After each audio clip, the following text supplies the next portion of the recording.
नमस्कार दोस्तों।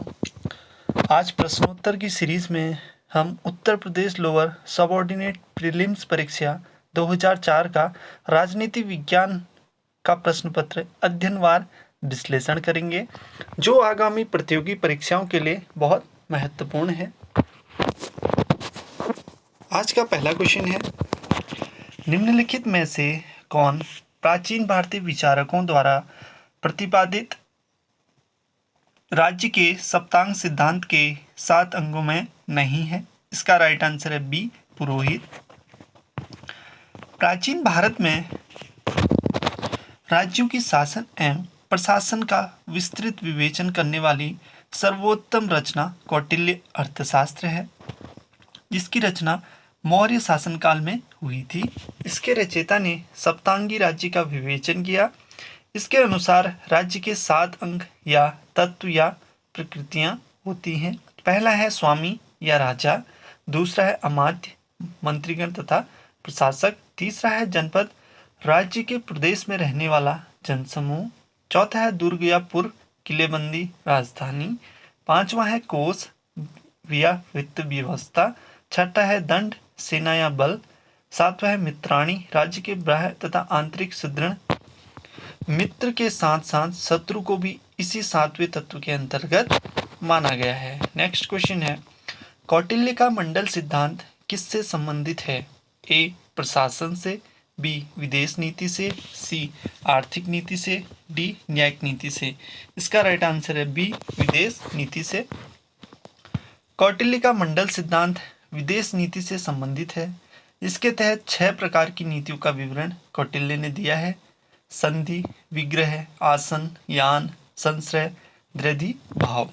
अगला क्वेश्चन है, सूची निम्नलिखित में से कौन सुमेलित नहीं है? इसका राइट आंसर है सी, आर.डी. भंडारकर हिस्ट्री ऑफ धर्मशास्त्र। ये क्या है? सुमेलित नहीं है। हिंदू पॉलिटी, हिंदू राजतंत्र नामक पुस्तक के लेखक काशी प्रसाद जायसवाल हैं।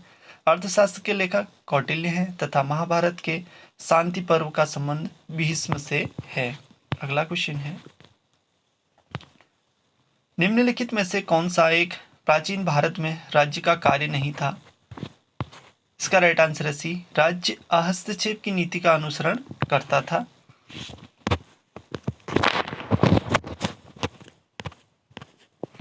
प्राचीन भारत में राज्य का कार्य नहीं था, राज्य हस्तक्षेप की नीति का अनुसरण करता था। ज्ञातव्य है कि प्राचीन भारत में राज्य का कार्य बहुआयामी था, अर्थात सभी क्षेत्रों में तथा सभी प्रकार से राज्य का हस्तक्षेप होता था।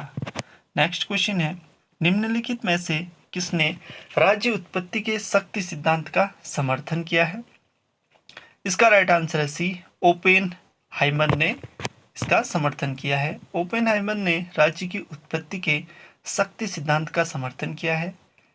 उसके अनुसार राज्य वह संगठन है जिसमें एक वर्ग अन्य वर्गों के ऊपर अपना आधिपत्य स्थापित करता है। ऐसे वर्ग संगठन का जन्म केवल युद्ध द्वारा एक समूह की दूसरे समूह के ऊपर विजय द्वारा संभव है। नेक्स्ट क्वेश्चन है, सामाजिक संविदा सिद्धांत के अनुसार निम्न में से कौन सा एक सत्य है? पहला है, ए राज्य एक जीवित सत्य है, बी राज्य एक उपकरण है, सी राज्य एक वर्ग है, या फिर डी ये सभी। इसका राइट आंसर है बी, राज्य एक उपकरण है। सामाजिक अनुबंधन या सामाजिक समझौते के सिद्धांत के अनुसार राज्य का जन्म व्यक्तियों के सामाजिक समझौते से हुआ है तथा यह व्यक्तियों के हित सुरक्षा के लिए किया था। ज्ञातव्य है कि इससे उदारवाद की मान्यताओं की पुष्टि होती है। इनके अनुसार राज्य एक उपकरण है। नेक्स्ट क्वेश्चन है, निम्नलिखित में से किसने राज्य के एक सिद्धांत की अपेक्षा राज्य की सुरक्षा का एक सिद्धांत प्रतिपादित किया? इसका राइट आंसर है ए, मैकियावेली ने। मैकियावेली का संपूर्ण राजनीतिक चिंतन राज्य सिद्धांत के प्रतिपादन से नहीं वरन राज्य सुरक्षा एवं राज्य संचालन की कला से संबंधित है। उनका उद्देश्य व्यवहारिक दृष्टि से ऐसे सिद्धांतों का प्रतिपादन करना है जिन्हें व्यवहार में लाकर एक शासक अपने राज्य की सुरक्षा और शासन का सफल संचालन कर सकता है। नेक्स्ट क्वेश्चन है, कौन राजनीतिक दलों को विचारों का दलाल मानता है? इसका राइट आंसर है बी, लावेल। राजनीतिक पार्टियों के कार्यों व नीतियों के मूल्यांकन करते हुए लावेल ने राजनीतिक दलों को विचारों का दलाल कहा है। नेक्स्ट क्वेश्चन है, किसने कहा है कि राजनीतिक दल जनतंत्र से कहीं अधिक प्राचीन है? इसका राइट आंसर है ए, ब्राइस ने। लॉर्ड ब्राइस ने कहा है कि राजनीतिक दल जनतंत्र से कहीं अधिक प्राचीन है। उसने आगे कहा है कि दल कपट को उत्साहित करते हैं, स्वाभाविक आदर्शों को हीन बनाते हैं और राष्ट्र के जीवन में फूट डालकर लूट का माल खाते हैं।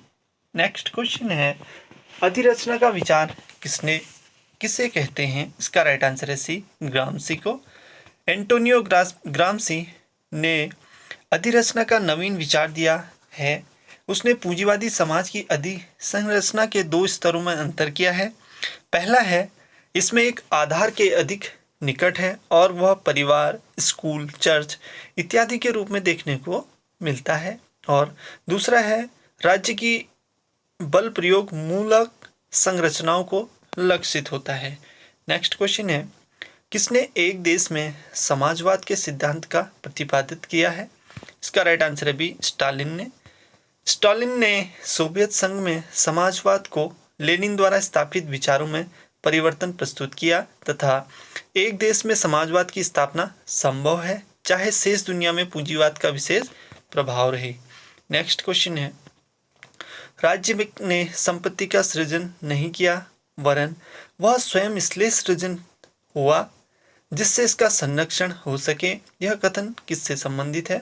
ए, अरस्तु से, बी, लॉक से, सी, मार्क्स से, या फिर डी, लस्की से। इसका राइट आंसर है सी, मार्क्स से। मार्क्स के अनुसार राज्य शक्तिशाली वर्ग का संगठन है। मार्क्स के अनुसार राज्य संपत्तिशाली वर्ग का संगठन है जो संपत्तिहीन वर्ग से इसकी सुरक्षा करता है। नेक्स्ट क्वेश्चन है, निम्नलिखित में से कौन कार्ल मार्क्स द्वारा रचित नहीं है? इसका राइट आंसर है सी, स्टेट एंड रेवोल्यूशन। मार्क्स की महत्वपूर्ण रचनाएं हैं the poverty of philosophy, the economic and philosophical manuscripts, the communist manifesto. अगला क्वेश्चन है, किसने कहा है कि मार्क्स प्रथम समाजवादी विचारक है जिसके विचारों को विज्ञान संगत कहा जा सकता है? इसका राइट आंसर है बी, इवेनस्टीन ने।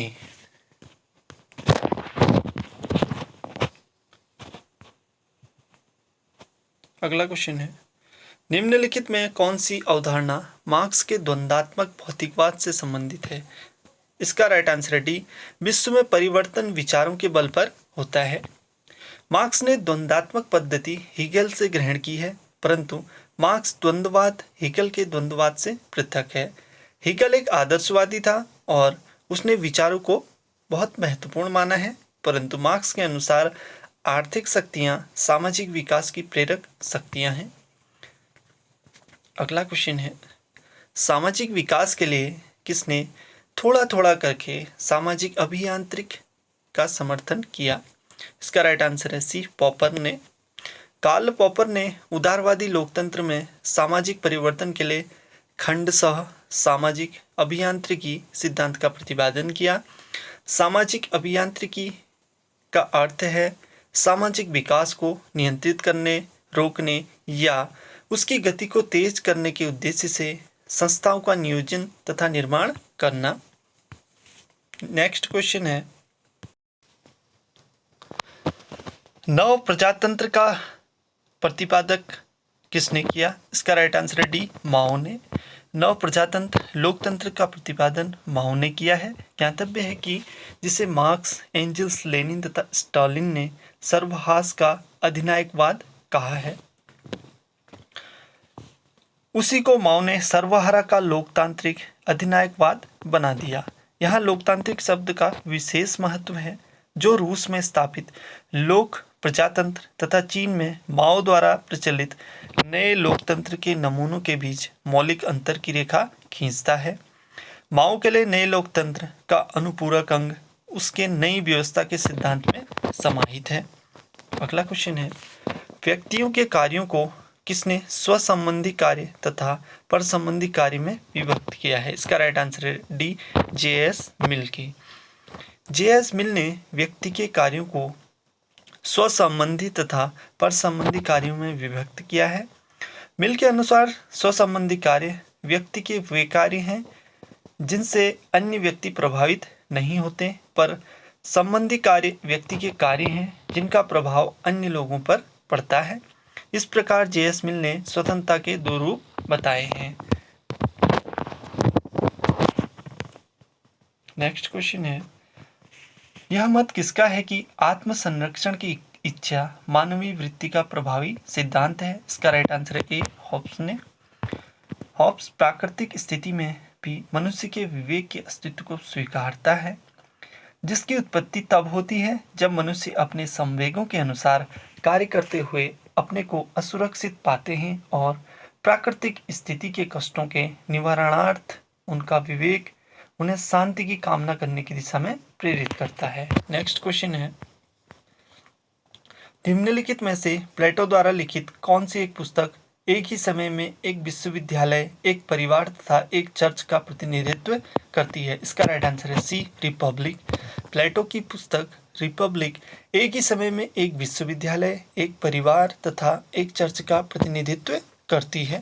नेक्स्ट क्वेश्चन है, कानून वस्तुओं की प्रकृति से उत्पन्न होने वाले संबंधों से उत्पन्न होते हैं, यह कथन किससे संबंध है? इसका राइट आंसर है बी, मॉन्टेस्क्यू से।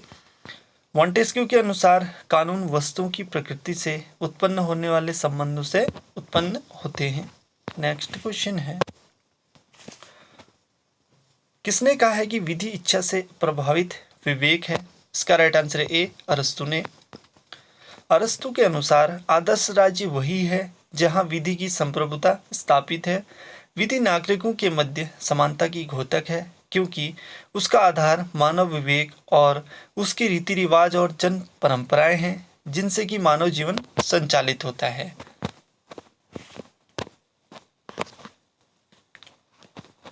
इन प्रश्नों को दो वक्तव्य दिए गए हैं। इन दो कथनों को ए और दूसरे को कारण आर कहा गया है। दोनों वक्तव्यों में निम्नलिखित में कौन सा एक सही है?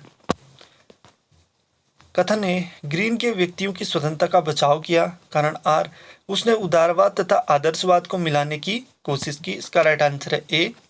प्रश्न की व्याख्या देखेंगे, ग्रीन ने जर्मन आदर्शवाद को उसकी कठोरता से मुक्त करके अंग्रेजी वातावरण के अनुकूल बनाया।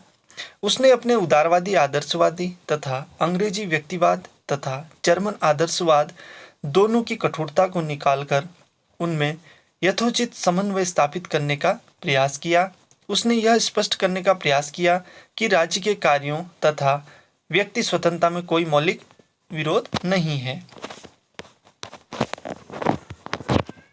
नेक्स्ट क्वेश्चन है, सूची 1 को सूची 2 से सुमेलित कीजिए। इसका राइट आंसर है ए।